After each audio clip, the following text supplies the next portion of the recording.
Because, we live in a globalized society, and the retaking of the Afghan capital Kabul by the Taliban, that is a week ago, 20 years since they were toppled from power by US-led forces in 2001, is projected to negatively impact trade with Kenya. Afghanistan purchased tea worth 2 billion shillings last year to rank amongst the top 15 buyers of the Kenyan tea. The commodity accounts for more than 50% of Kenya's exports to the Asian country. I'm now joined by Peter Theory to expand on this particular issue.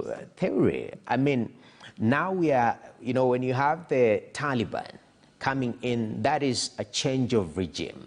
What is the expected impact,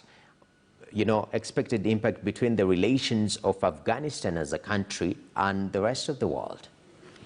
Now, this is a little tricky to tell right now. The last time Taliban took over, they took over in 1996 with a promise of changing the country and bringing a rule of law in which they expected to boost service provision and ensure that people enjoyed more rights than before. But it's not how it turned out to be.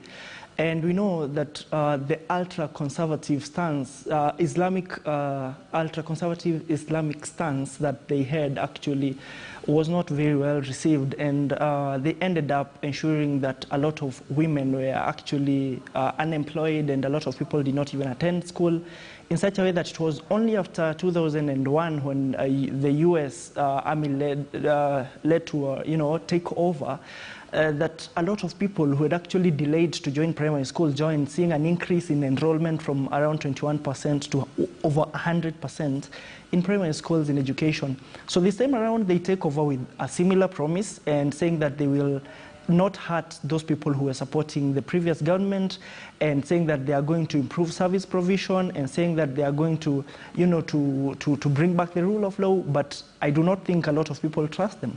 Yeah, and looking at the relations between Kenya and Afghanistan, it's not something that is out there, like, president going to the UK and meeting the prime minister right there, or to the US and meeting the president. We haven't seen more of that with Afghanistan, so to say. And now we are having this, Taliban-led government. Looking at the trade relations between Kenya and Taliban, and Afghanistan, which is being led by the Taliban, what are we expecting? What do you foresee? First thing, Noah, about recognition of a government, you look at if a government has the de facto control of the territory it's claiming, or if there is some democratic legitimacy of the role of the government. And this now remains a question that other people or other governments can answer about the Taliban, whether they'll accept the legitimacy of that government. But to come to the Kenya situation, like you said, we export a lot of tea to the country, and it goes through the Pakistani border. So far, it's reported that there is not a lot of change that has been observed, probably because it's still in the early days after the insurgency. And we know that these exports have been dropping, actually. There was a peak at around 2012, 2013, 2014. The numbers have been dropping to a point where in 2019, we had exports of around 34 million US dollars, and last year's were around 20 million US dollars. Numbers have been flopping over time. Now, we do not know what will happen next. But if I may interject, yes. Why have the numbers been going down in terms of our tea exports to the country?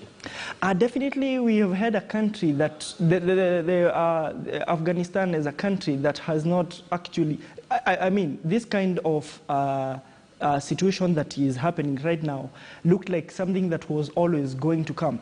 At the time, at around 2012, 2013, that was when the trade numbers with the country were doing very well. Remember, in the first place, that Afghanistan is not a country that's among the best performing economically in the world. Their GDP in 2019 was around 19.5 billion US dollars. That's just a fraction of Kenya's 95.5 billion US dollars at the time. This is not a country that actually gives us a lot of exports. We send a lot of exports to that country, but get little in return. It got to a situation where COVID-19, and of course, I think expectations of such an insurgency, it seems, affected trade so much with the country that the numbers started going down. Now, I was saying as it stands right now, and if it continues as it is, probably we're going to see a bigger plummet in, sales to that country. Yeah, and that is a market. We can never underlook a market as sellers. And Kenya is a market too. I mean, we're in a global market. Now, looking at this, 2 billion is not little money, especially for tea farmers. Looking at the options of diversifying now, I know Asian countries are high, they have high uptake of our tea.